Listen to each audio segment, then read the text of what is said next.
Hi everybody, Mike Beer here with your Thursday race of the day at DRF.com. We're going down to Gulfstream Park for race number 8. It's a non-winner one allowance race with optional $25,000 claiming tags. Older fillies and mares here. They're going to sprint 6.5 furlongs on the main track. Let's take a look at this field.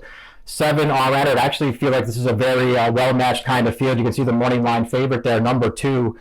Midtown Rose, trained by Safi Joseph. Irad Ortiz takes them out. I think the connections have a lot to do with this horse being the morning line favorite. Not that she doesn't have the credentials to go favorite in here. Betting the exacta in 11 of her 16 career dirt starts. In really good form right now, has some speed, but doesn't necessarily need the lead.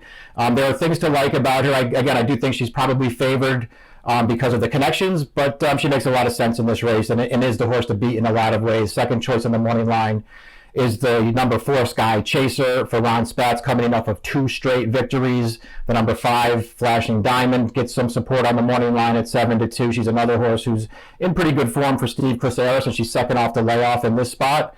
On the outside, another Safi Joseph entrant, Aren't You My Baby. This one off a trainer change, shipping down from New York. She's 9-2 on the line. Has plenty of races on the go back that would make her pretty tough in here. Maybe her recent form isn't her best. But we'll see if Safi Joseph can get her back on track. Let's look at the time form U.S. pace projector before we dive into the main contenders here. They have the favorite Midtown Rose making the lead. I can see that happening. She does have a lot of speed. It's a short lead at the pace call in here. The number 5 Flashing Diamond is also expected to be up close to the pace and down on the rail. The number 1 High Dial Phase, she does have speed as well. I suppose she could come out of there running. Her last couple of races aren't her best, and both career starts, or both career wins for this filly, who's 2 for 11 lifetime right now, have come on wet tracks in races that were originally scheduled for turf and washed off. Those are the 2 wins for her. But she's run some other okay races as well. I do think she could show speed in here. The question for her is she good enough to beat this field? Her first 2 starts of 2020 have not been good, but maybe there are some mitigating circumstances there. A turf sprint off the layoff in March, then she missed some time and caught a sloppy track last time and just did not run well. She's going to try and rebound in here. Again, Midtown Rose, we'll just start with her because she is the morning line favorite. Again, I'll call her the horse to beat in here. There's an 88 Beyer speed figure for her, which is her career top.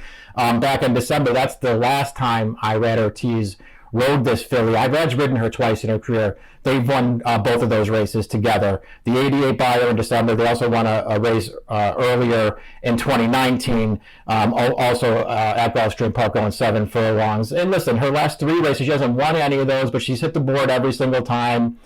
I thought she ran, okay in all of those races. Not that any one of them made me want to bet her at a short price, but she ran fine. Let's take a look at the replay of her most recent run, because this is on May 3rd. Earlier this month, she's going to finish second in here. Flashing Diamond is also in here, is going to finish 3rd.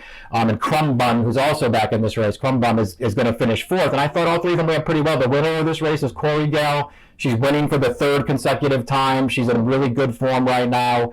And you can see that Midtown Rose is going to get up for second at the end, just out finishing Flashing Diamond at the end. I thought they both ran pretty well. Flashing Diamond was a little bit wider chasing. Midtown Rose was always right in behind the lead chasing.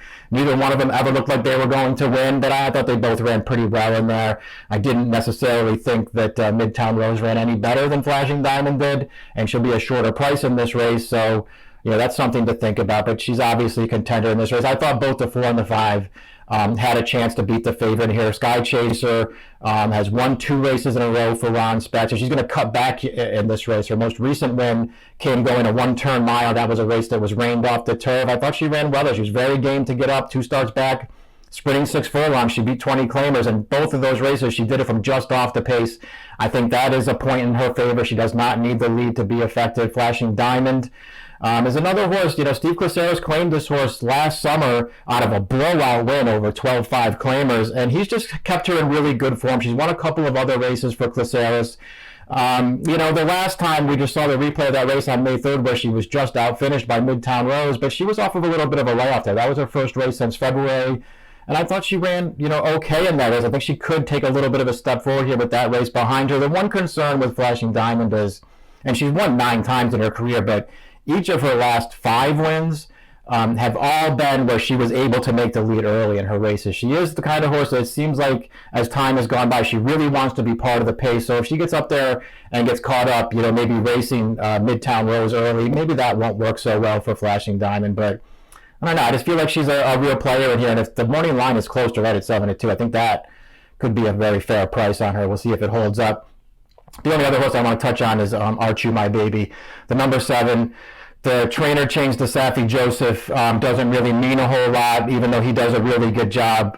This mare has cycled through some of the best barns in New York since the beginning of her career. Brad Cox had her most recently, but she's also spent time with Rudy Rodriguez, Linda Rice, Danny Gargan had her, Steve Asmussen had her for a race. Gary Gullo has trained her, Jeremiah Engelhardt. So she's been, in all the top barns in New York. So the trainer change is no big deal. The question is, can she come back and run one of her good races here? I think if you look at her most recent form, it's not great. Let's just put it that way. She did win on New Year's Day, her first start of the year, $25,000 test. I thought she ran really well winning that race. It was a game victory at Aqueduct. And since then, 3 starts. And while they don't look great and the figures aren't going to stick out to you, I don't think she's run as poorly as it looks in some of those. Forgotten Hero wired her 3 starts back. I thought she ran fine that day.